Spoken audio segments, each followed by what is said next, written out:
Oganda e boma ma Kisumu ijiwo mondo oikre makare ne romo noero mar Afri-Cities mibiro bagi e boma ma Kisumu chakre tarik 17 nyaka tarik 21 dwe mar abich higa manyien.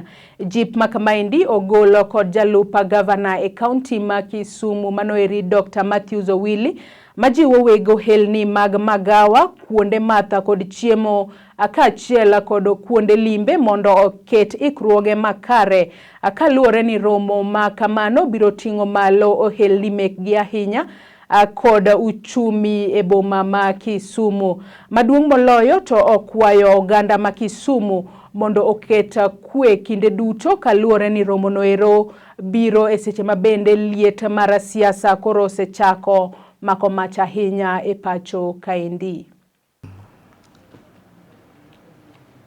Okay.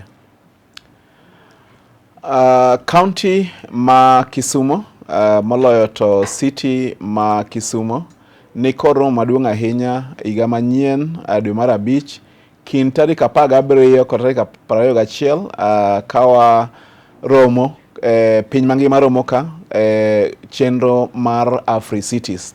Omiyo thuolo ni akwayo jodalawa ma Kisumu, jodalawa ma Kenya kamoro amora ma gintie ni wabed kod ikruok maber mondo ka welo biro to wabed kod thuolo maber mar goyo ohala king'ama go ohala, mar nyiso kind tich kata innovation mawa ka in ng'ama nie that sector.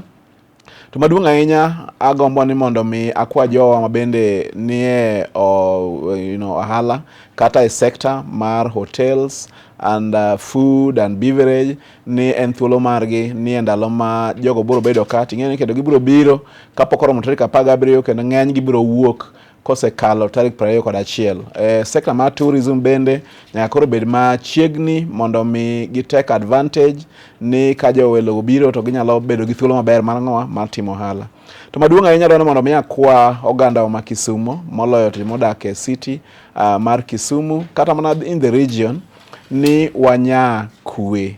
En romo mabende joma biro bire biro ng'iyo ahinya kama gidhieno be nitie kwe nikech onge tourism manyalo dhi mbele kama nitie ng'owa kama nitie koko.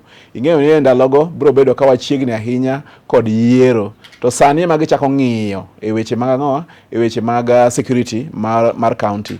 Omiyo gima watimo sani nyalo bedo kod impact marach kata maber ne romo mar Afri-Cities mabiro e higa matimo ng'owa e higa mabiro.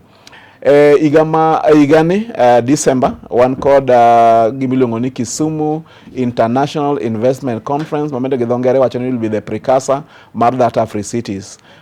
Wageno romo kod jo maketo mwandu e county kata city mar Kisumu during that investment conference. Adwa ni mano bende jo Kisumu ng'e, but maduong' ahinya en ni kwe kata peace, okay, ema biro miyo wabedo kod joma biro biro ka mondo miyo ket mwandu eka jodalawa oyud kama gitime ohala, eka jodalawa oyud kama bende ginyalo yude ng'owa yore mag ng'owa, yore mag tich. Ka ok kamano to mar Nyasaye gwedhu uduto. Erokamano. Ang'o minyalo wacho wach mar biro mar